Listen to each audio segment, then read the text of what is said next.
Hello friends, this is Shivakumar from class 12th D. Today we are going to discuss some interesting subject called information practices.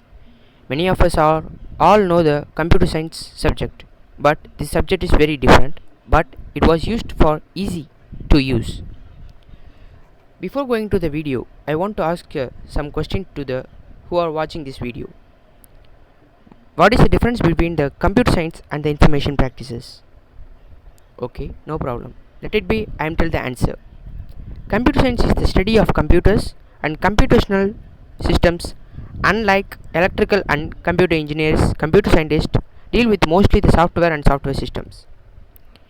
Information practices is a course to get acquainted with computers, terminology, operation handling. The aim of the subject is to make every student to understand the application and development process, gain the programming skills in front of end of application of development. Then we are going to see the basics of computer. The basics of computer is computer. It's an abbreviation of common oriented machine, particularly used for trade and educational research. The computer is an electronic device which is used for all mathematical and logical operation, which is divided into two components. First one is input device and another one is output device. The input device is the fetches of unit. It converts the binary form which is directly understood by the computers. Then the computers operators are electricity. It can be understood the language of electricity, either of high voltage or low voltage. Many of us know some languages, but computer only know the two languages. It is 1 for on, 0 for off in the input device.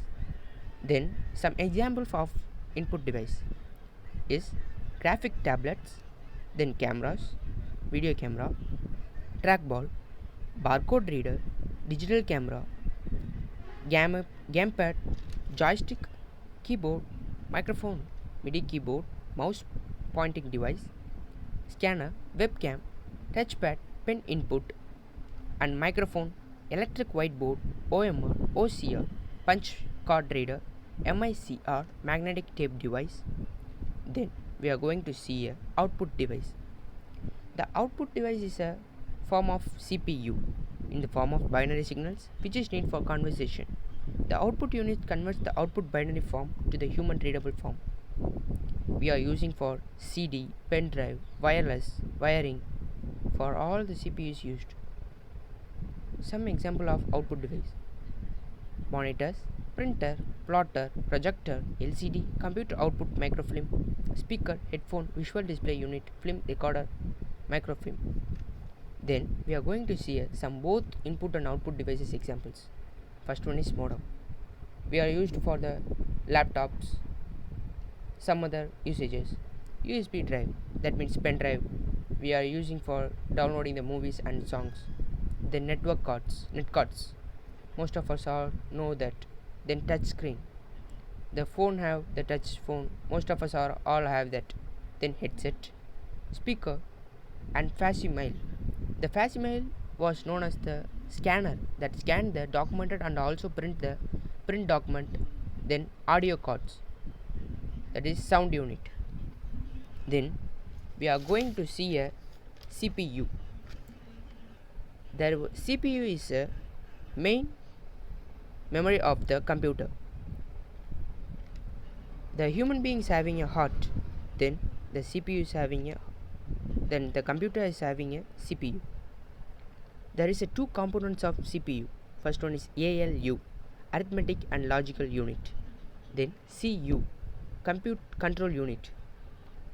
Then we have the control unit. The control unit is operation of a computer in the form of controlling. Then the ALU is it performs the arithmetic and logical operations. Then the memory unit. The memory of a computer is often called the main memory and primary memory.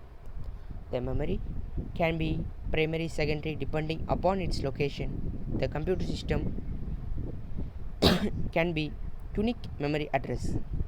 The memory of can be thought of the cells. Each cell broken down into the smaller parts known as bit and binary memory. Then there was a most interesting chapter in this IP subject was Python programming language. Many of us all know the language Java and C++. These two chapter was most know for all of us. The Python programming language was most interesting and interpreted language and for easy to use. It was developed by a famous languager by Guido van Rossum in 1991. It is used for software development, web development, system scripting, mathematics. Then we are going to see some features of Python. First one is easy to use because due to the simple syntax rule. There was a syntax in the Python programming language. In this syntax we have changed the one word also. It can be showed as a syntax error. For example, my name is S. Shivakumar. I have put my name S. Shivakumar, then underscore 2002 apostrophe colon, then execute my program. There will be answer as Shivakumar 2002. That would not be mentioned as underscore colon comma this and all. Then it was interpreted language. Interpreted means it was code by line. In Java C++, we have given a program as a paragraph or something else. It gives an answer also, paragraph and all. In Python programming language, we give an answer by line also. Then cross-platform language. The cross-platform languages, it can run in the Windows, Linux, Macintosh and equally on all the computers. Then expressive language.